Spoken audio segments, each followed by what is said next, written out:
नमस्कार, मैं हूं कोमल शर्मा और आप देख रहे हैं न्यूज 21। स्वागत है आपका मॉर्निंग बुलेटिन में। शुरुआत करते खबरों की। खबर है बींच बायला से।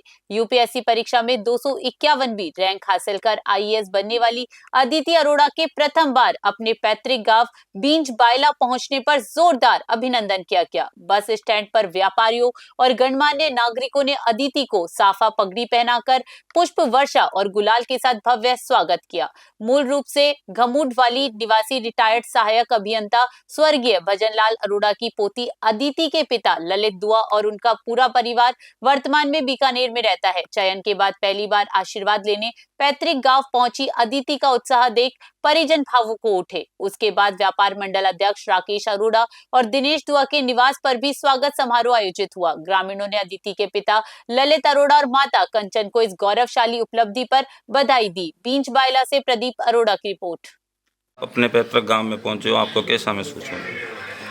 मुझे मेरे गांव में आके बहुत अच्छा लग रहा है और सबने जो मुझे प्यार और सम्मान और आशीर्वाद दिया है उससे मुझे और प्रेरणा मिलती है कि मैं समाज के प्रति और अच्छे से कार्य करूं और मैं अपनी जॉब में अच्छे से कार्य करके अपने गांव का नाम और रोशन करना चाहती हूँ। आप समाज को कोई विशेष क्या संदेश देना चाहोगे?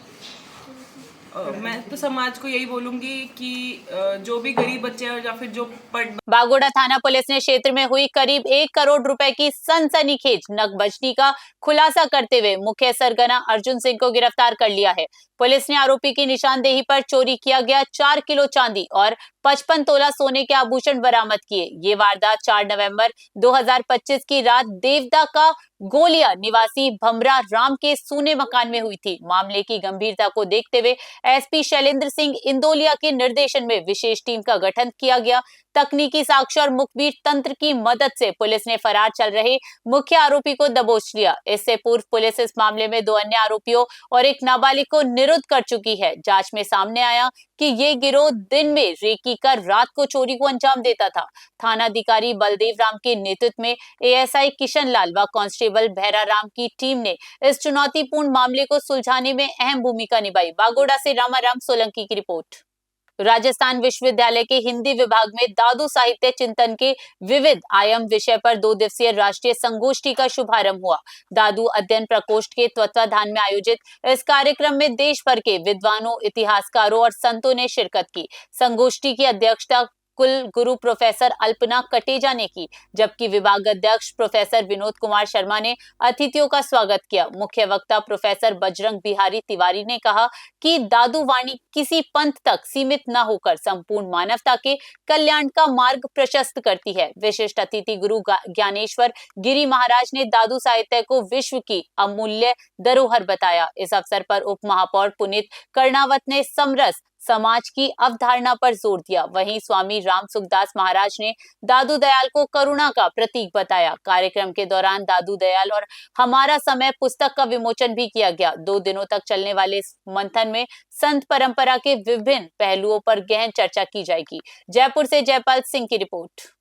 गोविंदगढ़ कस्बे के बड़े गुवाटी चौक में सरकारी सेवाओं में चयनित गांव की प्रतिभावान बेटियों के सम्मान में एक भव्य समारोह आयोजित किया गया। कार्यक्रम में गुजरात न्यायिक सेवाओं में चयनित Ayushi Bhardwaj, junior accountant Mansi Taylor, Sonia Sharma, Ekta Sharma, Surabhi Sharma, Girija Sharma और बैंकिंग सेवा में चयनित साक्षी शर्मा का साफा पहनाकर और मुंह मीठा करवाकर अभिनंदन किया गया। समारोह में पूर्व प्रधान भगवान साय धांसिल और सेवानिवृत्त तहसीलदार सीताराम जोशी ने कहा कि एक ही मोहल्ले से जज से लेकर लेखाकार तक के पदों पर चयन होना महिला सशक्तिकरण की मिसाल है। वक्ताओं ने बेटियों की सफलता का श्रेय उनके माता पिता के त्याग और मार्गदर्शन को दिया। आयोजक घनश्याम पुजारी, सुरेश बड़ी गुवाड़ी और मुरारी भांजना ने अतिथियों का आभार व्यक्त किया। इस अवसर पर सर्व ब्राह्मण समाज अध्यक्ष महेश बोरा, गौड़ विप्र समाज अध्यक्ष सत्यनारायण भाबरू वाला सहित क्षेत्र के कई गणमान्य नागरिक मौजूद रहे। चोमू से जयपाल सिंह की रिपोर्ट।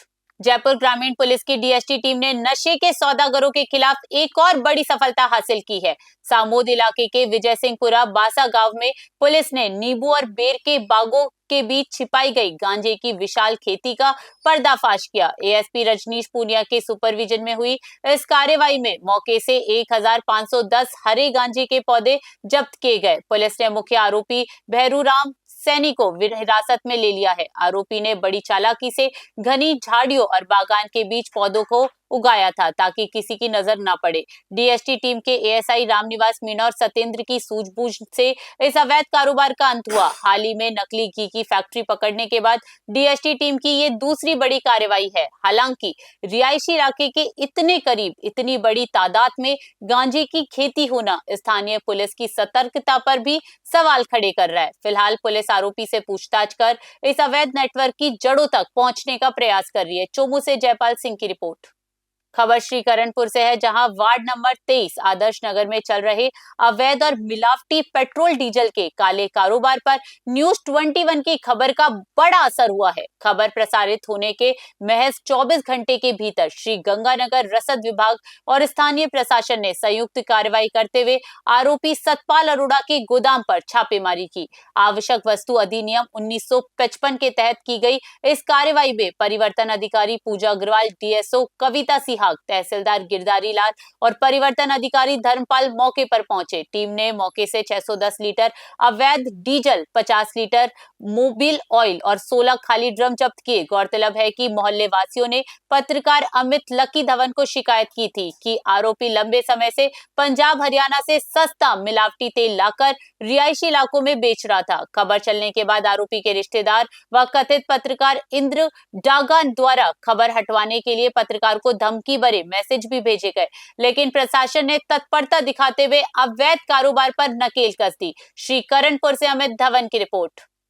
हनुमानगढ़ जिला पुलिस अधीक्षक नरेंद्र सिंह मीणा की अध्यक्षता में आज जिला अधीक्षक सभागार में महत्वपूर्ण अपराध समीक्षा बैठक आयोजित की गई। बैठक में जिले के समस्त पुलिस अधिकारियों ने भाग लिया, जहां एसपी मीणा ने अपराध आंकड़ों का गहन विश्लेषण कर कानून व्यवस्था की वर्तमान स्थिति की समीक्षा की। एसपी ने संगठित अपराधों की प्रभावी रोकथाम, वांछित अपराधियों की त्वरित धरपकड़ और गश्त व्यवस्था को मजबूत करने के कड़े निर्देश दिए। विशेष रूप से पुलिस थानों में लंबित प्रकरणों को कम करने और मामले के समयबद्ध निस्तारण पर जोर दिया गया। इस उच्च स्तरीय बैठक में अतिरिक्त पुलिस अधीक्षक अरविंद, एएसपी नोहर गीता चौधरी, एएसपी क्यूआईडीटी राजकंवर सहित समस्त वृत्ताधिकारी, सीओ, एससी, एसटी सेल और थानाधिकारी मौजूद रहे। बैठक का मुख्य उद्देश्य जिले में भयमुक्त वातावरण सुनिश्चित करना और पुलिस की कार्य प्रणाली को अधिक प्रभावी बनाना रहा। हनुमानगढ़ से विनोद चौधरी की रिपोर्ट।